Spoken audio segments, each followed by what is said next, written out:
Kellan. Today we had a Win Box and he got second with his Danger ABC deck. Nothing much I can really say, I just pass it off to him then. Well, Danger ABC kind of worked well, but at the same time I wish I had different dangers. Now, starting off with the monsters. 3A. They let this thing go back to 3. And with Firewall gone, it's kind of a good equalizer. With this, every single time it's sent from field to grave, you get to get one back. And with C and this, you get to chain it in an interesting way. You can add it back, and then if you already had a union in hand to resolve C, you can just summon the C that you sent along with this. So it's a pretty interesting chain if you have the right components. B. This card almost cost me a ruling today. This is sent from field to grave, search a union. I really like that it searches generic unions because that offers certain customability.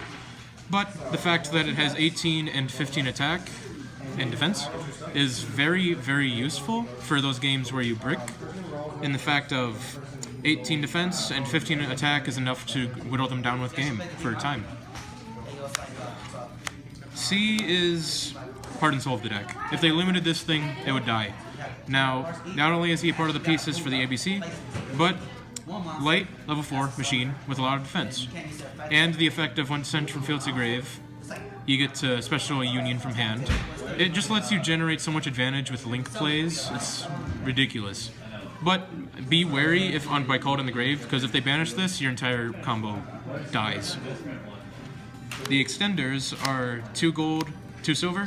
I used to play 3 until I incorporated the Danger engine, because you'd float off of each other and summon each other from hand, deck, and depending on the situation. Which means that in the right situation you could stall for game, or you could just get enough link material out on your field to go for Sayuja and completely overwhelm them next turn. The Danger engine I run was a little bit odd. I would have played 2 Nessie if I had access, but these I borrowed from a friend. Shoutouts to Chinu. Now, this, it showed up twice today. This showed up maybe like 4 times, and this maybe twice.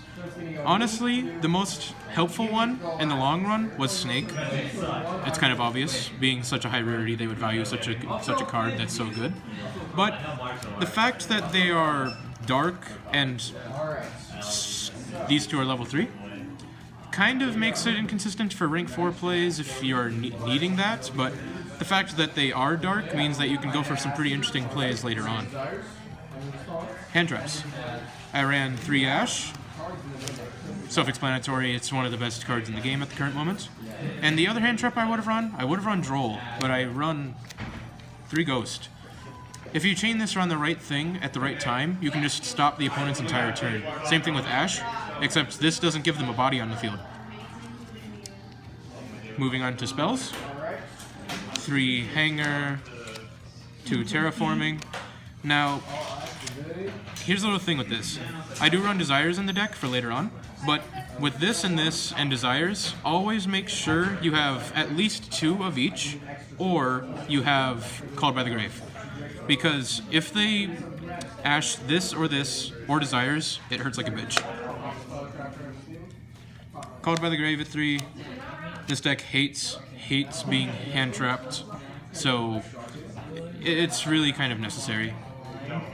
Now, for next up, I would have gone with Extravagance because no real backlash except for the possibility of banishing some of your random cards, but I went with Desires because, well, you can't go with Light of Sekka because you use too many spell and traps because of Hanger, and also Desires is just a free +1, and whoever does not play Desires because of the whole Neg 9 meme, they really are missing out.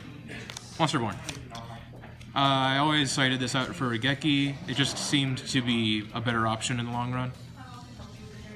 Traps, only run 3 of them. I would have run Impermanence, but Lost Wind.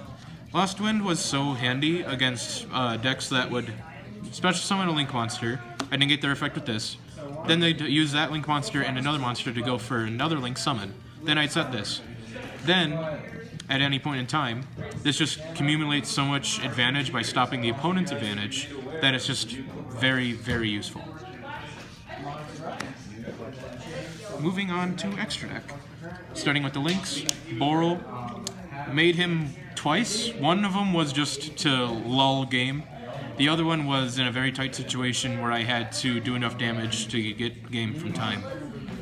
Skoldred. Made him twice. One time, I barely was able to make use of him because all I did was make him with his first effect. The second time was, again, in combination with these two, where I was just able to completely destroy him with the lulls. Now, I run the Nightmares. I don't run Mermaid, just because I don't own an IB. But if I did, I would probably substitute it for something else. Probably Yugioh, or maybe Borlode. That may sound crazy, but honestly, the smaller monsters can honestly make a bigger difference in the long run than the bigger ones. But Griffin and Phoenix, this little combo of having them on your side of the field and Phoenix pointing to Griffin is such a powerful stun strategy along with ABC in your extra monster zone that it's just far too good not to miss. Now, also Sorceress and Genus. Genus is only here for the occasional summon, negate, and also just summon him, go into Sorceress, and then Sorceress plus off of that. Now, Sorceress is like, ever since Firewall got banned, the main heart of this deck. This deck cannot function without her. Xyz. Gear Gigant. If you're in an oh shit moment, this is the perfect card to fix that oh shit moment. And next up, Tornado Dragon. Never summoned it. I'd substitute it for something else. Back row destruction wasn't really useful today. They'd usually just use their spell and traps as soon as they got them. They didn't really play much back row. And also I decided Twin Twister, so... Castell. Came up once, and that one time lost me the game just because of time. And I'm pretty sure Todd knows this. Yeah. And Tsukiyomi. This helped me plus, but at the end of the day, it helped me lose, because in the game against Todd and Chinu, I made this thing assuming card text. Never assume card text. And by assuming card text, I thought you could activate this with no cards in hand. That was not the case, so it just sat on the field until I waited next turn for a card in my hand, use the effect, detach, and then draw two. So, it's really good. I was just stupid.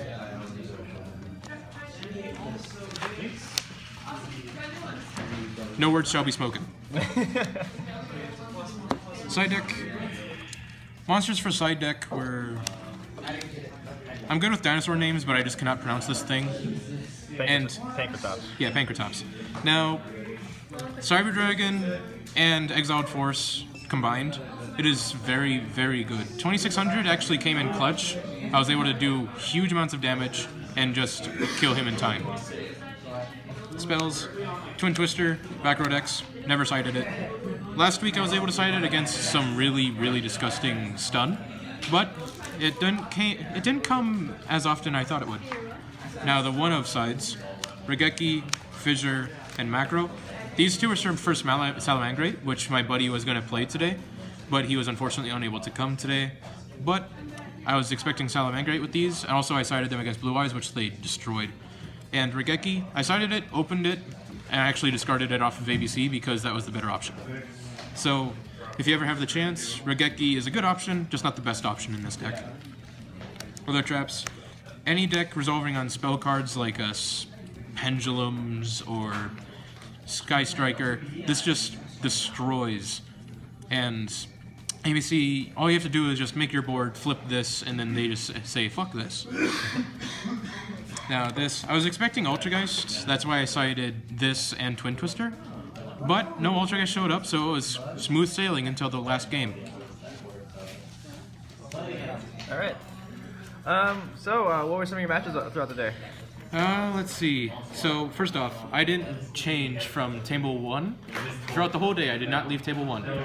And that was quite a surprise, but throughout the matches, I went up against...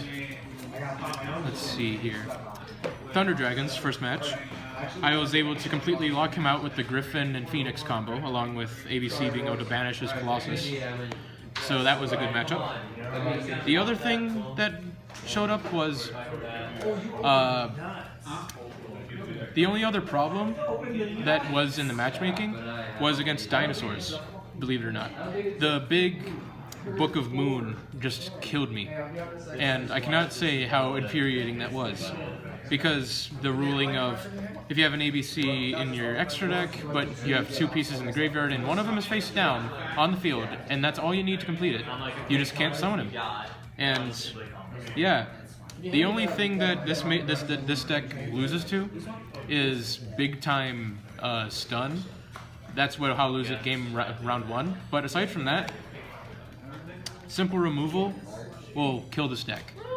So if anyone wants to figure out how to counter that, there you go. Alright. But yeah, thank you, Kellan, for the deck profile, and congratulations again, second. If you guys have any questions about his deck, leave it down in the comment section below. If you guys enjoyed, leave a like, comment, definitely subscribe. I shall see you guys next video. Have a nice day.